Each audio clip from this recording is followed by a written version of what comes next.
नमस्कार, मी पत्रकार दीपक चव्हाण आणि आपण पाहत आहात यूथ लीडर न्यूज आणि यूथ लीडरचा विशेष प्रोग्राम मी नवदुर्गा अर्थात समाजामध्ये विविध क्षेत्रामध्ये ज्यांनी कौतुकास्पद कामगिरी केलेली अशा महिलांचा सन्मान या निमित्तानं मुलाखतीच्या माध्यमातून आपण करतो। ती महिला सक्सेस कशी झाली तिचा पूर्व इतिहास आपण जाणून घेतो आणि समाजासाठी एक इन्स्पायरिंग म्हणून आपण ह्या सर्वांना प्रेझेंट करत असतो।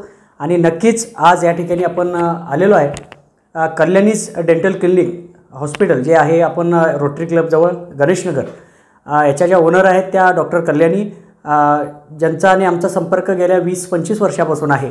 अशा कल्याणी 20-25 वर्षापासून त्यांची कारकीर्द मी अनुभवलेली आहे, पाहिलेली आहे। त्यांच्या प्रत्येक यशस्वी वाटचाल मी पाहिलेली आहे आणि आज चांगल्या पद्धतीने एक डेंटल क्लिनिक म्हणून त्या सांगलीमध्ये सुप्रसिद्ध झालेल्या आहेत। कल्याणी जगदाळे बावस्कर अशा नावानं त्या परिचित आहेत आणि नक्कीच आज आपल्या नवदुर्गा या विशेष कार्यक्रमामध्ये आपण त्यांच्या संपूर्ण माहिती आपण जाणून घेणार आहोत, त्यांचा इतिहास आपण पाहणार आहोत। प्रथमतः तुमचं स्वागत आहे आपल्या यूथ लीडरच्या या कार्यक्रमामध्ये, विशेष कार्यक्रमामध्ये। Thank you very much. नक्कीच रामकृष्ण परमहंस सोसायटी ही आपली कर्मभूमी आहे किंवा तो भाग आपला कर्मभूमी आहे। काय सांगाल, तुमचं बालपण कसं होतं किंवा तुमच्या घरातली परिस्थिती कशी होती, काय वातावरण घरचं सांगाल? कारण आज इतका सक्सेस मिळाला आहे म्हणजे घर तसं असावं लागतं, वासा चांगला असला की त्याच्यावरती कितीही मजले आपण बांधू शकतो। तुमचं घर कसं होतं, काय वातावरण होतं? रामकृष्ण परमहंस सोसायटीमध्ये मी लहानाची मोठी झाले आणि आजही त्याच्याच पुढं जगदाळे मळा म्हणून एरिया आहे, तिथं मी सध्या राहते आहे। रामकृष्ण परमहंस सोसायटीमध्ये जेव्हा मोठी होत होते तेव्हा आमचं घर, काकांचं घर, आत्याचं घर, माझे आणखी एक काका, मोठे काका, त्यांचं घर, आमचं सगळ्यांचं घर एकाच कॉलनीत आणि जवळजवळ होतं। माझ्या घराला जसा शैक्षणिक वारसा आहे तसा सामाजिक वारसा खूप मोठा आहे। म्हणजे माझे आजोबा स्वातंत्र्य सैनिक पांडुरंग जगदाळे विसापूरचे, ते त्यांच्याकडून आपोआपच त्यांच्या सगळ्या मुलांना म्हणजे माझे वडील, माझे काका या सगळ्यांना तो वारसा आलेला आहे। माझ्या मोठ्या काकांनी आणि वडिलांनी संस्कार ज्योती नावाची एक ट्रस्ट चालू केली। ती सुरुवातीला NGO होती, नंतर ट्रस्ट म्हणून त्याचं रजिस्ट्रेशन झालं आणि त्या माध्यमाने आम्ही खूप सामाजिक उपक्रम घेत राहिलो। म्हणजे मला आठवतं आहे की मी एक 10-12 वर्षाची असताना बऱ्याच वेळेला स्ट्रीट प्ले केलेत, म्हणजे आपण जे पथनाट्य करतो, म्हणजे अगदी सिव्हिल चौकातसुद्धा आम्ही गाड्या थांबवून पथनाट्य केलेली आहेत सामाजिक विषय घेऊन। इंदिरानगर झोपडपट्टीमध्ये आम्ही बऱ्याचदा काम केलेलं आहे संस्थेच्या माध्यमाने। आम्ही वैज्ञानिक जथ्यांना जायचो, टेम्पोमध्ये बसून आम्ही गावाकडे वैज्ञानिक जथ्यांसाठी जायचो। मी आलो एकदा तुमच्या बरोबर, तुम्ही पण आलेलात। त्याचबरोबर निसर्ग संवर्धनाचं काम करायचो आणि त्यातूनच दादा काका आम्हाला त्यावेळेस ट्रेकिंग वगैरे ह्या सगळ्या गोष्टी आत्ता खूप पुढारलेल्या आहेत आणि पुढं आलेल्या आहेत, तिथं सगळ्या सोयी झालेल्या आहेत। पण त्यावेळेस आम्ही जेव्हा लहान असताना जायचो, माझे काका घेऊन जायचे, त्यावेळेस आम्ही बऱ्याच ठिकाणी जिथं सोयी नव्हत्या अशा ठिकाणी टेम्पोमध्ये बसून वगैरे ट्रेकला जायचो आणि ट्रेक करून यायचो। सगळं सामान आमच्या सोबत घेऊन जायला लागायचं, म्हणजे वरती चूल मांडायची, तिथं बनवायचं आणि खायचं, कारण तिथं काहीही सोयी नव्हत्या तेव्हा। अशा पद्धतीने माझं बालपण सामाजिक आणि वैज्ञानिक तर होतंच, पुरोगामी फॅमिली होती आमची खूप। म्हणजे बऱ्याच गोष्टींचे आमच्या वडिलांचे आणि घरातल्यांचे विचार हे पुरोगामी आहेत आणि तसा वारसा मला सगळा सुरुवातीपासून मिळत गेला। त्यामुळं आमची जडणघडण सगळ्याच मुलांची त्या पद्धतीने झाली। कल्याणी बावस्कर असं या नावानं तुम्हाला जरी ओळखलं जात असलं तरी डॉक्टर उदय जगदाळे हे तुमचे वडील आहेत, बरोबर आहे? आणि त्यांनी आयुष्यभर समाजाची सेवा केली। मग सिव्हिलमध्ये असताना, MSW असताना त्यांनी अत्यंत चांगलं काम केलेलं आहे। लोकांच्यासाठी ते देवदूत म्हणून अनेकदा काम केलेलं आहे। काय सांगाल, घरी आणखीन असे डॉक्टर असतील किंवा असे क्वालिफाईड कोणकोणती तुमची लोकं होती? तुमचे काका काय करायचे वगैरे? माझे सगळ्यात मोठे काका अशोक जगदाळे हे सिव्हिल हॉस्पिटलमध्ये फार्मासिस्ट म्हणून होते। पण दादा काकांचं म्हणजे अशोक जगदाळे काकांचं एक वेगळंच व्यक्तिमत्व होतं, ज्याचा प्रभाव आमच्यावरती आजही आहे, लहानपणापासून तो आहे। त्यांना इतकी छोट्या छोट्या गोष्टीबद्दल ते सेन्सिबल होते आणि ती सेन्सिटिव्हिटी आमच्याकडं आपोआप पास होत आली। माझे बाबा हे MSW PhD आहेत आणि तेही सिव्हिल हॉस्पिटलमध्ये अनेक वर्ष जॉब करत होते। बाबांचं असं होतं की जे आपल्याला पॉवर्स मिळालेले आहेत शासनाकडून त्याचा आपण तळागाळातल्या लोकांपर्यंत कसा वापर करू शकतो ते कायम बघत राहिले, त्यानुसार ते करत राहिले कायम. HIV एड्स पेशंटच्यासाठी बाबांचं काम खूप मोठं होतं. म्हणजे त्यावेळेला इतक्या ग्रासरूट लेवलला जाऊन कोणी काम करत नव्हतं. त्या आजाराची एवढी दहशत होती त्यावेळी. त्यावेळेला एड्स या आजाराची प्रचंड दहशत होती. त्यावेळेस माझ्या बाबांनी फक्त त्या लोकांचं होरपळ होऊ नये म्हणून त्या क्षेत्रामध्ये उडी घेतली आणि त्यांनी खूप मनापासून त्या गोष्टीसाठी जवळजवळ 10 वर्ष ते त्या गोष्टीसाठी काम करत होते. आजही अनेक HIV एड्सचे पेशंट बाबांना थँक्स सांगतात की तुमच्यामुळं आमचं आयुष्य उभारलं. हो, अजूनही ठीकठाक आहेत. आणि बाबांचा PhD सुद्धा socio economical problems of HIV AIDS patient असंच या विषयावरती त्यांनी PhD पण केली आणि खूप काम केलं. माझे इतर काकासुद्धा असेच मोठ्या पदावरती काम करणारे व्यवस्थित शिकलेले असे आहेत. पुण्याचे माझे आणखी एक राजेंद्र जगदाळे म्हणून काका आहेत जे science and technology park Pune इथले ते MD आहेत.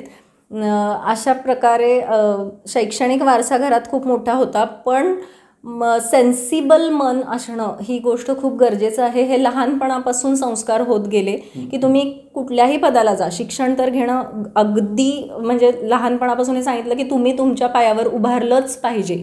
हीच आम्हाला म्हणजे आमच्या आईवडिलांपासून किंवा शिकवण हीच नेहमी मिळत गेली.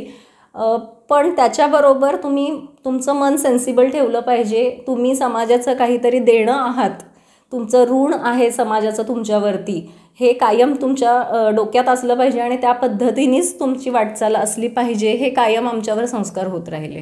नक्कीच पुरोगामी घर होतंच किंवा सोशलिस्ट असं घर होतंच. काय तुमच्या आवडीनिवडी काय होत्या मग पुरोगामी असल्यामुळं तुम्ही नव्या युगातले हे तरुण, मग तुम्हाला थोडंसं दडपण यायचं का तुमच्या आवडीनिवडी हे करायला? तशी मी फार लहानपणी बंडखोर नव्हते, त्यामुळं जशा आवडीनिवडी घरातून तयार होत गेल्या जशा आवडीनिवडी आधीपासून तयार होत गेल्या घरातून तशाच त्या पुढं कॅरी केल्या गेल्या. म्हणजे त्यावेळेस आम्हाला जवळजवळ 100 छंद काय होते त्याविषयी? म्हणजे मला स्वतःला माझी ड्रॉइंग हे माझं खूप आवडतं गोष्ट आहे. ड्रॉइंग मी लहानपणापासून करायचे. गाण्यांची मला खूप आवड आहे. तर जवळजवळ 100 देशभक्तीपर गाणीसुद्धा मला पाठ आहेत. म्हणजे ती जी लहानपणापासून पाठ केली.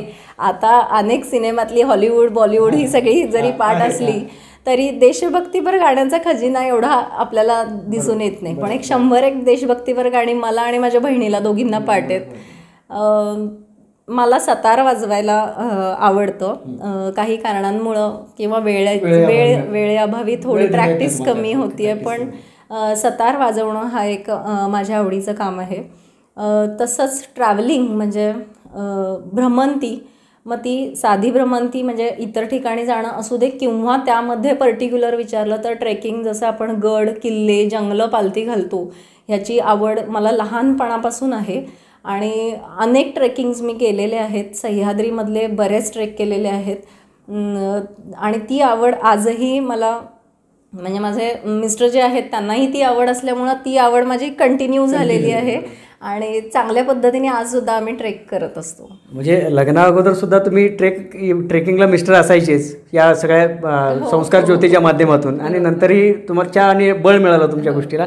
साधारण काय तुमच्या लग्नाचा इतिहास कसा सांगाल, किंवा त्याच्या अगोदर तुमची शाळा सांगा, कोणत्या शाळेत शिकला किंवा कॉलेज कुठं झालं फार्म, किंवा तुम्ही डेंटल कुठं केलं?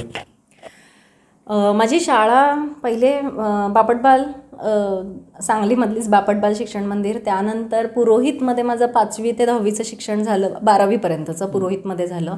आणि त्यानंतर हे ठरलेलं होतं की मला मेडिकल साईडला इंटरेस्ट होता, बायोलॉजीमध्ये आवड होती आणि मेडिकलला जायचं हे निश्चित होतं. BDS करायचं असं निश्चित नव्हतं, पण एक माझा ड्रॉबॅक होता की मी प्रचंड होमसिक होते आणि MBBSला ॲडमिशन काही मार्कांनी हुकली. आणि BDSचे गव्हर्मेंट कॉलेजेस मिळत असतानासुद्धा मी सांगलीतलं कॉलेज निवडलं.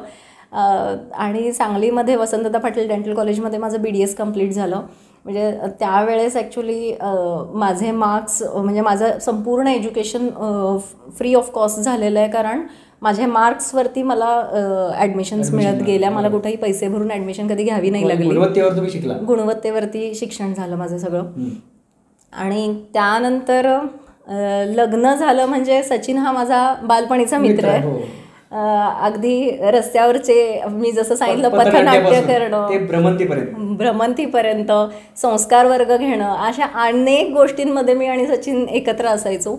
आणि त्यातूनच आमची ओळख चांगली वाढत गेली. आणि मग अनेक गोष्टी म्हणजे फक्त एज्युकेशनमधला आमचा जरी फरक असेल, म्हणजे तो BCom झालेला आहे आणि मी डॉक्टर झालेली असले तरी एज्युकेशनचा फरक आमच्या मैत्रीमध्ये किंवा आत्ताच्या सुद्धा आमच्या संसारामध्ये तो कधी दिसून आला नाही. हे घरच्या लोकांना कधी माहीत झालं? मी माहीत नव्हतं का? मग तुम्ही एकत्रच असायचा, फिरायचं वगैरे या सगळ्या गोष्टी? नाही, ते आम्हालाच खूप वर्ष माहीत नव्हतं. ज्या वेळेला आम्हाला समजलं त्यानंतर आम्ही घरच्यांसोबत गुपचूप प्रेम होतं ते. हा, गुपचूपच होतं. म्हणजे ते सांगितलं गेलं नव्हतं, व्यक्त नाही झालं होतं. फक्त दोघांना माहित होतं की मला ती आवडते आणि दोघांना माहिती. आता लग्नात रूपांतर झालं त्यावेळी मग कसं काय त्यावेळेस काय? लग्नात रूपांतर झालं तेव्हा फक्त आमच्यासमोर एक मोठी टास्क होती, ती म्हणजे सचिनचं एज्युकेशन BCom झालं होतं, म्हणजे तो मेडिकल साईडचा नव्हता आणि आम्हाला सगळी सुरुवात शून्यापासून करायची होती. दुसरी गोष्ट, थोडं फॅमिलीमध्ये एक पुरोगामी फॅमिली होती, एक ऑर्थोडॉक्स फॅमिली होती, अशी होती. पण माझे सासरकडचे सगळे लोक खूप प्रेमळ आहेत, त्यामुळं मला ॲडजस्ट करणं फार अवघड नाही गेलं. ह्यातून आता फक्त एवढं होतं की शून्यातून सुरुवात करत करत करत वरती जायचं आहे. त्यामुळं आम्ही दोघांनी पण कंबर कसलेली होती की आपण लव्ह मॅरेज केलंय आणि ते निभवायचं आहे, लोकांनी नाव नाही ठेवली पाहिजे. तर दोघंही चांगल्या पद्धतीने काम करत गेलोत. माझं क्लिनिक सुरुवातीला जेव्हा लग्न झालं त्यानंतर दुसऱ्या वर्षी मी क्लिनिक ओपन केलं होतं. तेव्हा क्लिनिक एका छोट्या गाळ्यामध्ये सिव्हिल हॉस्पिटलच्या समोर होतं. त्यानंतर ते आज 10 वर्षांनी त्याचं खूपच मोठ्या क्लिनिकमध्ये आणि मोठ्या सेटअपमध्ये रूपांतर झालेलं आहे. आणि ह्या सगळ्यासाठी माझे सगळे माहेर सासरची दोन्हीकडची मंडळी आणि सचिनचा सपोर्ट, सचिन म्हणजे माझे मिस्टर, त्यांचा सपोर्ट खूप मोठा आहे. आणि ह्या सगळ्याबरोबर आपलं आयुष्य मोनोटोनस होऊ नये, म्हणजे फक्त दात किंवा काम होऊ नये म्हणून ज्या उद्देशाने मी आणि सचिनने एकत्र यायचं आणि लग्न करायचं ठरवलं होतं, तो उद्देश सफल करत करत आम्ही पुढं गेलो. म्हणजे आजही आम्ही खूप फिरतो, वेळ काढून ट्रेकिंगला जातो. आजही सोशल ॲक्टिव्हिटीजमध्ये आम्ही खूप ठिकाणी दिसेन तुम्हाला. असं करत आम्ही ते काम, करिअर आणि आपल्या आवडीनिवडी ह्याचा बॅलन्स ठेवत थोडं पुढं जाण्याचा प्रयत्न करतो. काय वाटतं एकंदरीत तुमच्या कुटुंबाला? आज तुम्ही पुरोगामी चळवळीत असून सुद्धा एखाद्या चांगली सक्सेस डेंटिस्ट म्हणून आज सांगलीमध्ये नाव रूपाला आलेलं आहे, किंवा समाजामध्ये एक उच्च पदस्थ स्थान तुम्हाला निर्माण झाले. फॅमिलीची काय भावना आहे तुमच्या माहेरच्या? बाबांना माझ्याबद्दल खूप प्राऊड वाटतो. खरं तर मी आणि माझी मोठी बहीण पल्लवी जगदाळे, आम्ही दोघीच बहिणी आहे, भाऊ नाही आहे मला. तर बाबांना आज खूप प्राऊड वाटतो की माझी मुलगी खूप चांगल्या पद्धतीने तिच्या सोशल आवडी जपत तिचं प्रोफेशन करते. कारण बाबांचं कायम आम्हाला एकच म्हणणं होतं की माणुसकी सोडू नका, चांगला माणूस होणं हे खूप महत्त्वाचं आहे. हे मोठ्या पदावर जरी असलो तरीही ग्राउंड लेवलला मदत केली पाहिजे. हां, त्यामुळं माझं क्लिनिक हे ओपन झाल्यानंतर लगेचच दुसऱ्या वर्षी पूर आला होता आणि आम्ही या क्लिनिकला एक छोटं सेंटर बनवून आम्ही खूप जणांकडून मदत गोळा करून ती इथं आणायचो, ती डिस्ट्रीब्यूट करायचो आणि मग वेगळ्या वेगळ्या सेंटर्सना पोहोचवायचो. असंही काम या क्लिनिकच्या माध्यमातून आम्ही तेव्हा केलं होतं. त्यासाठी आम्हाला आमचे बरेचसे ज्युनियर्स आणि इतर डॉक्टरांची पण मदत खूप झाली होती. त्याचबरोबर आता रोटरी क्लब ऑफ सांगली किंवा संस्कार ज्योती सांगली यांच्यातर्फे आम्ही बरेच सामाजिक उपक्रम राबवत असतो आणि त्याच्यामध्ये जेवढ्या पद्धतीने शक्य तेवढा आम्ही हातभार लावत असतो. बाबांना ह्या गोष्टीचा खूप प्राऊड वाटतो की माझी मुलगी दोन्ही गोष्टी सांभाळत पुढे चाललेली आहे, त्याचे विचार घेऊन पुढे चाललेली आहे. हां, सर्वात महत्त्वाचं. कारण कसं असतं की आपल्याला जी मूळ आपल्याकडं संकल्पना फॅमिलीतून एक आलेली असते, जी माझ्या आजोबांकडून बाबांकडे आली आणि बाबांकडून आता आमच्याकडे यायला पाहिजे असं त्यांना वाटतं. तर ती आलेली जेव्हा ते बघतात त्यावेळेला मी कितीही मोठी डॉक्टर झालेले असले तरी त्यांना तू ह्याच्यापेक्षा तू हे सांभाळून करतेस हे जास्त महत्त्वाचं आहे, त्याचा अभिमान त्यांना नक्कीच वाटतो. नक्कीच. हे सगळं करत असताना आता तुम्ही सासरी असता, मग सासरचं हे कसं सगळं मॅनेज करता तुम्ही? आता एक मुलगीसुद्धा तुमची आहे, तिच्या भविष्याच्या दृष्टीनं तुम्ही काय विचार केला? मॅनेजमेंटला मी जसं म्हणलं त्याप्रमाणे सासू सासरे खूप कॉपरेटिव्ह आहेत. म्हणजे सगळ्यात महत्त्वाचं काय असतं फॅमिलीमध्ये, त्यांनी हे लक्षात करून घेणं की आपली सूनचं कॅलिबर काय आहे आणि आपण तिला किती फ्रीडम दिला पाहिजे. त्या पद्धतीने मला कायमच नवऱ्याकडून म्हणजे सचिनकडून आणि सासू सासऱ्यांकडून तो फ्रीडम कायम राहिला. म्हणून तर मी इतकं करू शकते. म्हणजे आज मी क्लिनिकचं सगळं सांभाळते, मुलीच्या काही गोष्टी बघाव्याच लागतात आई असल्यामुळं, सामाजिक गोष्टी बऱ्याचशा करते आणि ह्याबरोबर परत माझ्या ट्रेकिंग, ट्रॅव्हलिंग आणि इतर सामाजिक आवडीनिवडी ह्या सगळ्या जपण्यामध्ये म्हणजे यासाठी खूप वेळ लागतो. पण ह्या सगळ्या गोष्टींसाठी सचिनची पण साथ इतकी मोलाची आहे की ज्या दिवशी मला शक्य नाही किंवा मला एखाद्या प्रोग्रामला जायचं तर तो म्हणतो तू बिंदास जा, मी बघतो. हां, तर हे जे दोघांनी एकमेकांसाठी करणं असतं ते सचिन खूप जास्त प्रमाणात माझ्यासाठी योग्य पद्धतीने करत राहिला आहे. त्यामुळं मी आज माझ्या पद्धतीचं आयुष्य, मला जसं हवं आहे त्या पद्धतीचं आयुष्य मी जगू शकते. बाबतीत पुढं काय, मुलीला काय बनवायचं तुम्हाला आता? काय कसं मुलीला काय बनायचंय ते अजून तिचा निर्णय राहील. ती आता फक्त 4थीला आहे. म्हणजे आपली मुलगी माझ्यासारखीच डॉक्टर व्हावी, सायंटिस्ट व्हावी, म्हणजे तुमच्या मनात इच्छा काय? नाही, मला फक्त वाटतं की ती मुलगी आहे तिने फायनान्शियली स्टेबल व्हावं आणि कोणाच्या तरी अंडर काम करण्यापेक्षा स्वतःचं एक विश्व तयार करावं. मग ती जी तिचं आवडतं क्षेत्र असेल त्याच्यामध्ये ती करू दे, पण तिचं स्वतःचं एक विश्व असावं आणि ती फायनान्शियली साऊंड व्हावी, एवढं मेन माझं तिच्याकडून आहे. दुसरी गोष्ट, एक चांगला माणूस म्हणून आणि जे आमच्याकडं आलेलं आहे ते सामाजिक भान तिने पण पुढं न्यावं. त्याबरोबर ती एक चांगली स्विमर पण आहे. स्विमिंगच्या कॉम्पिटिशन्समध्ये ती उतरते. जर तिची आवड तशीच ती टिकली तर त्यामध्ये सुद्धा ती चांगल्या पद्धतीने काहीतरी चांगल्या पद्धतीने काहीतरी करू शकेल ती. नक्कीच. हे सगळं करत असताना तुमच्या इन्स्पायरिंग कोण होत्या? म्हणजे कोणाच्या इन्स्पायरिंगनं तुम्ही हे सगळं करू शकला किंवा इथंपर्यंत पोहोचला? तुमचे कोण असे भाग्यविधाते आहेत किंवा ज्यांचा आदर्श घेऊन तुम्ही इथंपर्यंत आला? घरचे आई वडील तर आहेत, दादा काका आहेतच, हे सोडून आणखीन तुम्हाला या क्षेत्राकडे येण्यासाठी कुणी जास्त प्रोत्साहन दिलं? क्षेत्र निवडण्यासाठी प्रोत्साहन असं पर्टिक्युलर कोणाकडून नाही मिळालं, पण माझे अनेक शिक्षक शाळेतले, म्हणजे मी पुरोहितमध्ये होते त्यावेळचे अनेक शिक्षक, मला आता पर्टिक्युलर नावं अशी नाही घेता येणार, त्यांचं प्रोत्साहन शिक्षकांचं कायमच लाभलं. फॅमिलीचं प्रोत्साहन मी मगाशी म्हटलं तसं ते मेन प्रोत्साहन माझं जे होतं ते फॅमिलीचं होतं. माझ्या मोठे बहीण मी मगाशी जे सांगितलं पल्लवी जगदाळे, तिचं मला प्रत्येक गोष्टीमध्ये तिचा मला आधार आणि प्रोत्साहन राहिलेलं आहे की तू कशा पद्धतीने करू शकतेस, हे कायम तिचं राहिलेलं आहे. त्याचबरोबर माझी मित्रमंडळी ज्या होते आजही आहेत आणि आधीसुद्धा जे पहिल्यापासून मित्रमंडळी राहिलेले आहेत त्यांनी मला कायमच नवीन दिशा देण्याचं काम केलेलं आहे. म्हणजे लकीली, म्हणजे नशीब म्हणा की मला कायम आयुष्याच्या प्रत्येक टप्प्यामध्ये खूप चांगले मित्रमैत्रिणी भेटत गेले आणि त्यामुळं आयुष्याची दिशा जरी कधी संधी चांगली मिळत गेली आणि आयुष्याची दिशा जरी कुठं चुकत असेल तरी ती लाईनवर आणणारे, योग्य सांगायचे, योग्य सल्ला देणारे खूप लोक आयुष्यात कायम मिळाले. अशा वेळेला हेच लोक गरजेचे असतात. मॅन पॉवरच्या दृष्टीने मी स्वतःला खूप लकी समजेन, कारण मॅन पॉवर आमच्याकडं कायम चांगली राहिली आहे आणि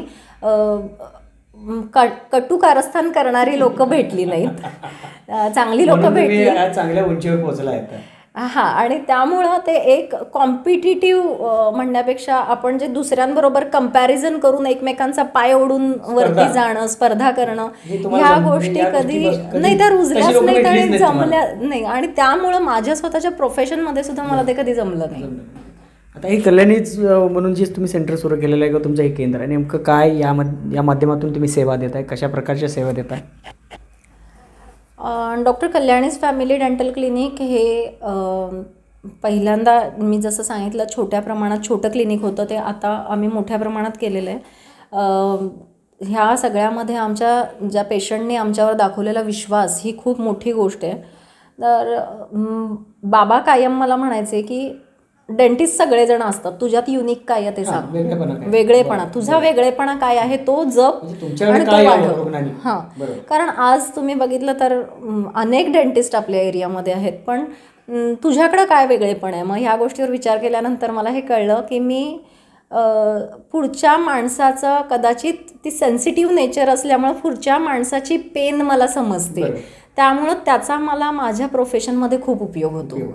आणि त्यामुळं पेशंटला मी कधी रागवून ट्रीटमेंट केली आहे किंवा असं होत नाही. तर ज्या वेळेला पेशंट 4 डॉक्टरांकडे जाऊन घाबरून आलेलं असतो त्यावेळेला एका भेटीनंतर पेशंट म्हणतो मॅडम खूप चांगलं वाटलं. हां, म्हणजे तुमच्या बोलण्यानेच आम्ही आमचं दुःख पेन अर्धी पळून गेली आहे असं असावं की त्याच्याकडे बघितल्यानंतर किमान रुग्णाचं अर्ध दुखणं कमी झालं पाहिजे किंवा त्याच्या बोलण्यामुळे आधार दिलेला असतो त्या आधारामुळे. तसं काम आपलेपणा दाखवण्याचं काम तुम्ही या निमित्तानं करतात. हां, त्याबरोबर जसं मॉडर्न डेंटल क्लिनिकमध्ये झाले पाहिजेत अशा सगळ्या प्रकारच्या मॉडर्न डेंटल ट्रीटमेंट्स इथं होतातच. आमच्याकडं मी आणि अजून 2 डेंटिस्ट काम करतात आणि 7 व्हिजिटिंग कन्सल्टंट्स जे असतात, MDS आपण म्हणतो, वेगवेगळ्या क्षेत्रातले तज्ज्ञ डॉक्टर्स, ते व्हिजिटिंग येतात.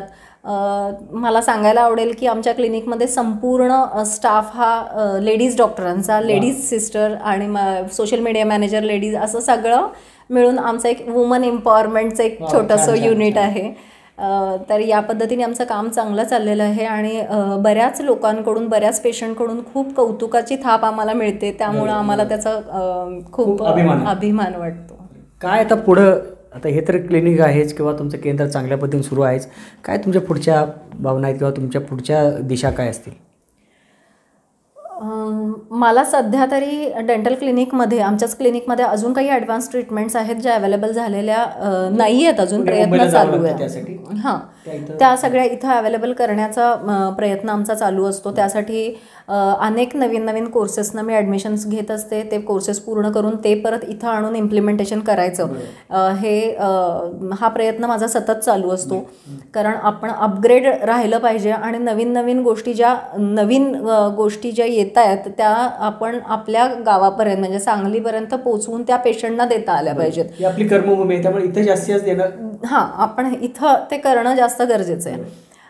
त्याचबरोबर माझा असा, मला माहीत नाही ते कितपत होणार आहे, पण माझं एक स्वप्न असं आहे की काही वर्षानंतर मी ह्याचे 2 युनिटमध्ये कन्व्हर्जन करीन आणि एक प्रीमियम युनिट ठेवीन. आणि ज्या पेशंटना, म्हणजे आज असं होतं आहे की बऱ्याच पेशंटना डेंटल ट्रीटमेंट ही परवडत नाही कारण महागडी ट्रीटमेंट असते.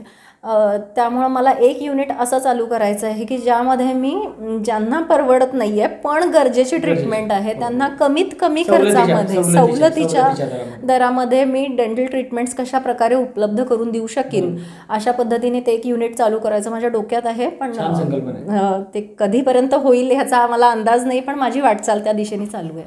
नक्कीच. या अनुषंगाने एक शेवटचा प्रश्न, तर तुम्ही तरुणाईला काय आवाहन कराल?